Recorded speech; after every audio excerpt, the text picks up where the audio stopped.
කොයි වෙලාවක හරි අපි මැරෙනවාමයි. අනිවාර්යෙන් මැරෙනවා. පින්වත්නි මේ පින්වතුන් දන්නවා අද මේ උදෑසන කාලයේ ගෙවිලා දහවල කාලයේ ගෙවිලා හවස් යාමේදී ඉර බැහැලා යනවා. නමුත් පින්වත්නි ඒකාන්ත වශයෙන් හෙට උදේට ඉර පායනවාමයි. හෙට උදේට අනිවාර්යෙන් ඉර පායනවා. නමුත් අද රැට නිදිය ගත්ත අපේ හෙට උදේට ඇස් දෙක ඇරෙයිද කියලා කියන්න පුළුවන් කමක් නැහැ. කොයි වෙලාවක හරි අපි මැරෙනවා. පින්වත්නි අපි මේ මනුස්ස ලෝකෙ ඉපදිලා පුංචි කාලේ ඉඳලා හොඳට ඉගෙන ගත්තා, ජොබ් එකක් කළා, වියපැහැදම් කරලා ගෙවල් හැදුවා, හැමදේම කරගත්තා. නමුත් පින්වත්නි අපි මැරෙනකොට මේ කිසි දෙයක් අරගෙන යන්නේ.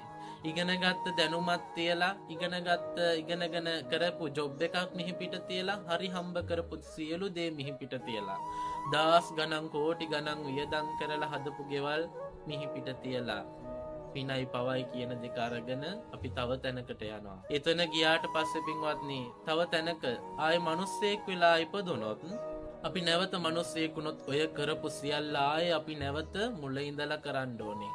ගියාත්ම භාවයේ මම මිනිස්සෙක් වෙලා හිටියා කියලා ඒ දැනුම අපිට ආයේ ලැබෙන්නේ නැහැ. ඒ හරි හම්බ කරලා හදපු ගෙවල් දොරවල් නැවත අපිට ලැබෙන්නේ නැහැ. හිටපු අම්මා තාත්තා සහෝදරයෝ එහෙම නැවත ලැබෙන්නේ නැහැ. මිල මුදල් ධනය ඒ වගේම යාන වාහන ඔය කිසි දෙයක් අපිට ලැබෙන්නේ අපි ආයේ මුල ඉඳලා නැවත මුල ඉඳලා ආයේ හොයාගන්න ඕනේ.